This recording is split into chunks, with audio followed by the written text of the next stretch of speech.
कि उन्होंने कहा कि वो जिस दिन आया हमारे पास उसी दिन से हमारा बेटा था, उसने हमारी लड़ाई लड़ी और इसी का ये परिणाम है।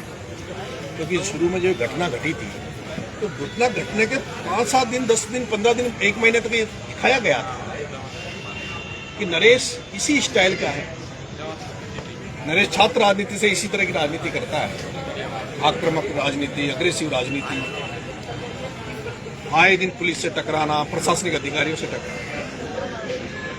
लेकिन मैं कहना चाहता हूं कि मेरे सामने एक जनप्रतिनिधि जिसको 44,000 वोट छबड़ा में मिले, 60,000 वोट 8 दिन में देवली उनियारा ने दिए, उस जनप्रतिनिधि के साथ ये लाखों करोड़ों लोग जो विश्वास जता रहे हैं, आशीर्वाद दे रहे हैं, वो लोग अगर मेरे सामने, मेरी आंखों के सामने कहीं अन्याय हो रहा है, अत्याचार हो रहा है और मैं उसको मेरी आंखों के सामने सहन कर लूं, मैं कुछ नहीं करूं, कोई प्रतिक्रिया नहीं दूं, तो ये कैसे भरोसा रहेगा, कैसे विश्वास रहेगा। और वहां वो ऐसी घटना हुई कि पूरे गांव ने बहिष्कार कर रखा था। एक बेचारी आंगनबाड़ी की महिला, एक बड़ा अधिकारी, एक छोटी सी कर्मचारी, चित्रा मीणा पूरी जिंदगी याद रहेगी। बिल्कुल, एक आंगनबाड़ी की कर्मचारी होते हुए उस महिला के साथ हाथ पकड़ के और उससे कहा जाता है कि वोट दो, नौकरी खा जाएंगे, ये कर देंगे, वो कर देंगे। उसके बावजूद महिला ने सत्य की लड़ाई उस पूरे गांव जो मेरे पे भरोसा किया, विश्वास किया, उसी की देन है कि बाद में सच्चाई सामने आई कि गलती नरेश मीणा की नहीं थी। गलती मेरी, मैंने गलती थी मेरी कि मुझे हाथ नहीं उठाना चाहिए, क्योंकि मैं देख रहा हूँ कि राजनीति में भी लेकिन कई बार इस तरह का हो जाता है। क्योंकि मैं भाई साहब हूँ, मेरे को आक्रोशित हो जाते हैं, गुस्सा आ जाता है। कोई छात्र, कोई युवा जब मेरे को नेताजी कहते हैं तो मेरे को बहुत गंदा लगता है भाई। मुझे जब कोई भाई साहब कहता है तो बहुत अच्छा लगता है। मेरे को जब नेता शब्द कोई बोलता है मुझे अजीब सा लगता है। मैं भाईचारा, मैं पारिवारिक रिश्ते बनाता हूँ। वहाँ जो लेकिन ये तमाम युवा चाहते हैं कि नरेश एक बड़ा नेता बन जाए, एक एमएलए और एमपी और एक मंत्री तक पहुंच जाए। उसकी क्या प्लानिंग रहेगी? अब आप रिहा हो गए। देखो, ये मुझे अभी इस बीच दौर में बहुत लोग आए और हर शुभचिंतक मेरा ये चाहता है, सबसे ज्यादा लोग तो ये चाहते हैं कि मैं गुस्सा नहीं करूं। गुस्सा खतरा का कारण बन जाता है कि मैं गुस्सा नहीं करूं। तो वो चीजें सीखी क्या जेल में रहने के बाद? 8 महीने का लंबा समय। दूसरा, लोग चाहते हैं कि बहुत जल्दी कोई फैसला नहीं लूं, सोच समझ के फैसला लूं। और इनकी इच्छा है कि मैं एक बड़ा जनप्रतिनिधि या बड़ा नेता बनूं। लेकिन मेरे को ऐसा नहीं कि नरेश मीणा अब तक एमएलए नहीं बन पाता। मैं आपके चैनल को कह रहा हूं, नरेश मीणा 2013 में भी एमएलए बन गया था, मेरा टिकट क्लियर हो गया। लेकिन जो लोग मुझे चाहते थे, जिन लोगों के बीच में मैं रहता हूं, जिस जनमानस के बीच में मैं रहता हूं, वो सारा जनमानस उस समय चाहता था कि मैं किसी और के साथ रहूं। मैं जिस पार्टी मुझे टिकट दे रही थी वो नहीं चाहता था उसके साथ में जाऊं। और यही कारण था कि उस समय मैंने अपना टिकट अपने खुद में ठोकर मारी। 23 में पूरा दमखम लगा दिए थे। 23 में ये बात की तो मैंने टिकट मांगा था, दिया नहीं। लेकिन 13 में मुझे टिकट मिल रहा था। 13 में मुझे 200% टिकट मिल रहा था। आज मंत्री तक पहुंच जाते। हाँ बिल्कुल, अगर उस समय मेरे को जो टिकट होता था, 2-3 बार एमएलए बन जाता। अब बात करते हैं राजस्थान में लोकप्रियता की हदें आपने पार कर दी। जिस तरीके से कल से रिहा होने के बाद करोड़ों और लाखों युवा आपको देख रहे हैं, राजस्थान की राजनीति में सबसे अच्छा लीडर किसको मानते हैं? जो भी संघर्ष करते हैं, जो सड़कों पे है, वो सारे अच्छे नेता हैं। उन सबको सम्मान करता हूँ। अभी मैं आपसे कहूँगा, उसका भी लोगों ने कई दुरुपयोग, मतलब मैंने तो उनका सम्मान के लिए कहा कि भाई मैं उनका सम्मान करता हूँ, पर कईयों ने फिर उस शब्द को भी अलग तरीके से लिया, बड़ा चढ़ाकर चला देते हैं। नहीं, अलग तरीके से लिया। अब ऐसा लगता है कि अब अकेला नरेश लड़ेगा राजस्थान के लिए। अब मैं लालू को पसंद करता हूँ। वो बकरी चराने वाले को एमएलए बना दिया था लालू यादव ने। इसलिए नहीं, इसलिए पसंद करता हूं कि आज के दौर में उस पर रोज ईडी सीबीआई चली जाती है, जेलों में रहा, पर समझौता नहीं किया। नरेश मीणा समझौता नहीं करेगा। बहुत सारे लोग, जब से मैं जेल से आया हूं या जेल में भी रहा, बहुत सारे लोग ये आकलन ये सोचते हैं। बहुत सारे लोग, मैं जब ईश्वर के दरबार में गया बाबा श्याम के, मेरे दुपट्टे को लेके भी मैं देख रहा हूं, बहुत सारे लोग, बहुत सारे उसमें हैं कि मैंने समझौता कर लिया, झुक गया। नरेश मीणा झुकना तो जानता ही नहीं है। लेकिन ट्रेंड चला दिया। जनमानस जो चाहेगा, जो जन भावना मेरे से उम्मीद करती, जो जन भावना मेरे से चाहेगी, वही कदम मैं उठाऊंगा,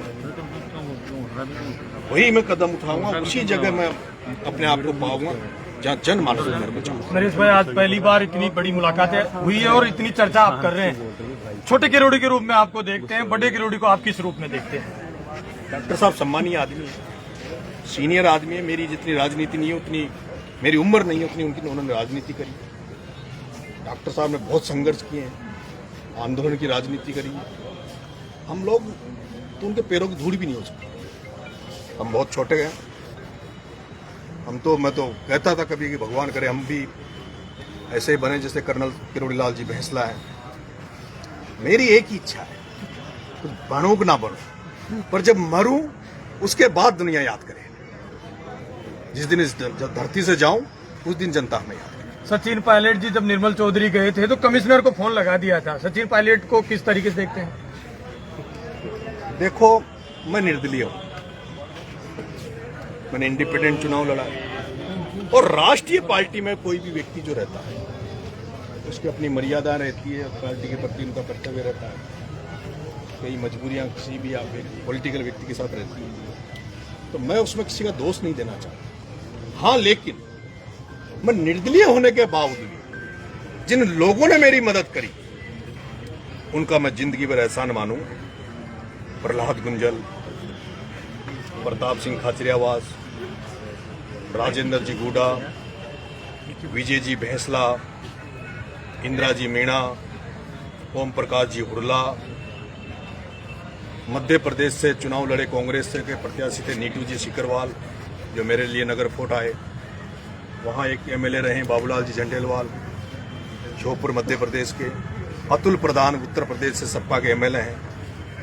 वो तमाम लोग, कन्नी सेना के महिपाल सिंह जी, और एक और मैं भाई साहब हनुमान जी बेनीवाल को विशेष धन्यवाद दूंगा। ये जब घटना घटी थी तो इसको लोगों ने जातिवाद का मोड़ दे दिया था। वो जो अधिकारी था, मैं उसको कभी पहले ना तो जानता था ना देखा मैंने। उस समय वो घटना अचानक से घटी थी, मतलब सोचने का भी समय नहीं था। उस समय मेरे को ये भी पता नहीं था कि वो कौन व्यक्ति है कौन नहीं है, एसडीएम है कि नहीं है, आपने तुरंत चाटा फोड़ किया। वो जो हुआ, और उसके बाद जब मुझे पता लगा तो मैंने ये कहा था कि वो अधिकारी है, उसकी जगह वो मीणा अधिकारी अगर ऐसा करता तो उसके साथ उसके भी थप्पड़ पड़ते। वो किसी भी जाति धर्म का व्यक्ति होता, वो एपिसोड होना था। वो इसलिए नहीं कि वो किसी का था, और मुझे इस बात का दुख भी हुआ बाद में, लेकिन अफसोस है कि उसको ये सत्यता थी कि जाट समाज मेरे से बहुत बड़ा नाराज हो गया था। मैंने महसूस किया था कि जाट समाज में दुख था, खेद था। मैं तो माफी भी चाहता हूं, अगर आज भी ये चाहता हूं कि मेरा कोई इंटेंशन गलत नहीं था। मैंने एक अधिकारी के थप्पड़ मारा। मैंने लोकसभा चुनाव में एसपी जो मेरी जाति के थे हनुमान मीणा, वो वीडियो में शायद आपने देखा होगा।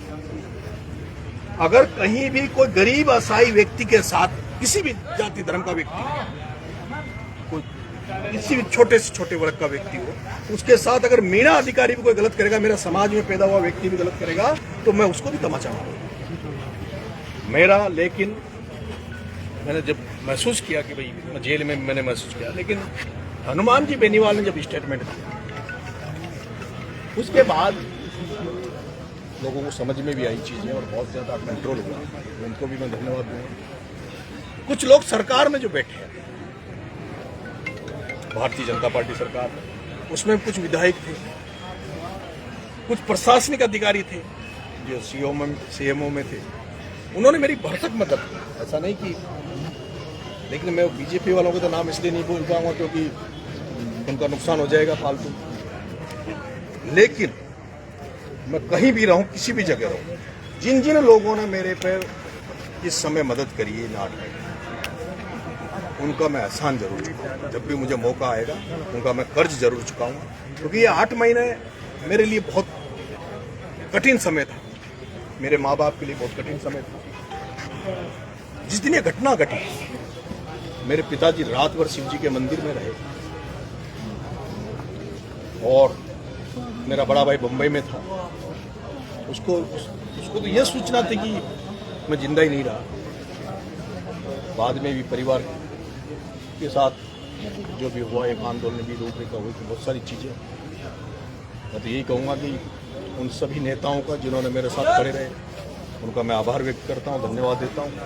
पूरी जनता जनार्दन का, सभी माओं का, मेरे पास जो 60 लोग जो मुलजिम जो बंद हुए, उनके जब परिजन जेल में मिलने आते थे तो परिजन उनसे ये कहते थे, वो उनसे हालचाल नहीं पूछते कि तुम कैसे हो, उनसे ये कहते थे कि तुम्हारे भाई साहब का ध्यान रखना, उनको अकेला मत छोड़ो।